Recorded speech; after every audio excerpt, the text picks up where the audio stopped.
Here are 3 things you can do right now, today, that will change your communication. My name is Tammy, your leadership and communication skills coach, and often when we think about improving our communication skills, we think about tone, pacing, body language, all of those pieces of communication that help us come across as more credible, relatable, and trustworthy. But what I'm going to share with you today has nothing to do with those elements of our speech. In fact, it's much deeper and far more important. If you find yourself in a difficult situation, prolonged conflict, maybe even workplace bullying that's unresolving, these are the tips you need to hear today. Number 1, this is the most overlooked point of getting better results. And it is simply to know where you ultimately want to go with this conversation. I call it your intention. Now I'm going to give you an example. The reason we overlook this a lot is because we get emotionally attached to the very first flush of a feeling of frustration, disappointment, anger, resentment. And we stay glued to the outcome that we want that's attached to that feeling. Here's the example. You're in a workplace, you feel like you're being targeted and bullied, and what you really want to do is reclaim your reputation, so you want to control the narrative. This means you feel like you need to speak up, you need to talk over people when they got it wrong, you want to try to change how others see you to protect your reputation.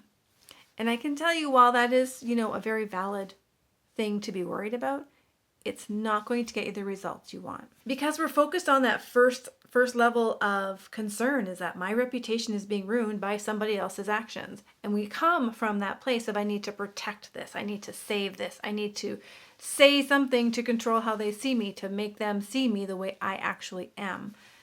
That kind of conversation is offensive and can come across very aggressive, and it's not truly what you want.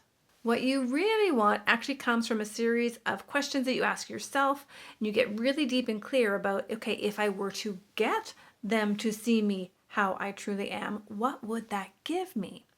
And often this is going to sound like a value. For example, if my colleagues were to actually see me as a trustworthy, reliable, hardworking, dedicated, innovative, creative employee that I am, and not this person that they've made me out to be, this monster, then I would feel like I belong. I would feel included. I would feel safe. I would feel creative. And all of these are values that we really are trying to create in the workplace.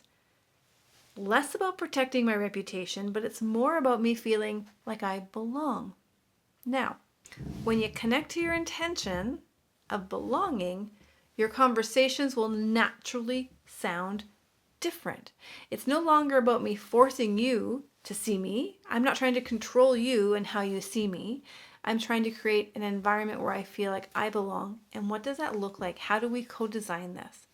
Very different energy. So number 1 tip is get really clear on what you truly want at the end. What's the bigger outcome that the smaller outcome is leading towards? Number 2, this is also huge. You need to be quite aware of what you do control and what you don't control. And it kind of leans back into that I can't make others think, feel, or do anything. I might be able to influence them, but I don't have control over them. So what do I control?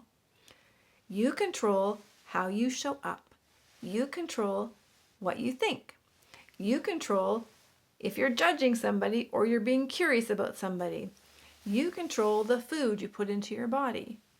You can't control your sleep at night because there are sometimes external factors, but you control how that lack of sleep or that really great sleep is impacting how you think, feel, and act in the day.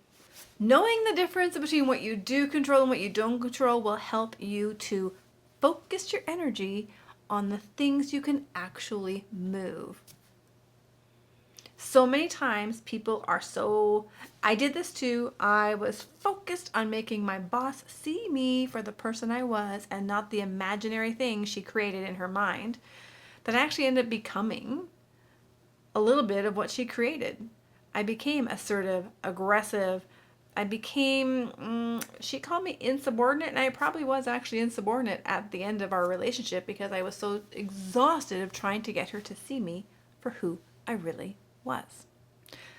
So I had no control over her, yet that's where I put all of my effort, was to try to make her see me as a damn good employee that I was. The third tip for you is to take ownership of your results. Be responsible. You are aware that there is a problem, a challenge, a difficult relationship. You have got to look in the mirror and ask, what am I doing to contribute to this? Am I being resistant? Am I being standoffish? Am I being too insistent? Am I being too pushy, too passive? Where is your responsibility to the results you have? Am I setting a boundary and then not following through? Are my boundaries too tight? Am I too rigid, too loose? What is it? Every relationship is unique. And I will tell you that there are two people in a relationship and two people that contribute to it. So if you find yourself in a difficult place, unresolving issues, unresolving tension, you have to absolutely look in the mirror and say, what do I own here? You don't own it all. This isn't reprimanding you. It's about waking you up to the reality that you have influence in how you show up. You have power in places that maybe you're talking as a victim. Instead of saying, I don't have a choice, I have to work in this job, you damn well have a choice. And you're choosing to stay in this job over the other options that are available to you. Own that freaking choice. Take responsibility for your decisions, your thoughts, and this is going to start to change how you show up in your life. So those are your 3 tips. Number 1, know where you're really going at the end of this difficult conversation, the bigger picture that you're trying to create. Number 2, be keenly aware of what you control and what you cannot control and put your efforts into the bucket of things you control. And number 3, take ownership. Be responsible of the outcomes and the results that you are getting. And if you're not happy with them, do the work to make them change. If you find this helpful, maybe the kick in the pants you need, maybe not, maybe the tough love that you've been looking for that others won't give you, because let's be honest, our friends often tell us things we want to hear, not things we need to hear. And I'm coming to you from my own lived experience, the hard realities I had to face as well in my challenging relationships, in hopes that it will serve you today and get you out of the stuck place that you find yourself in.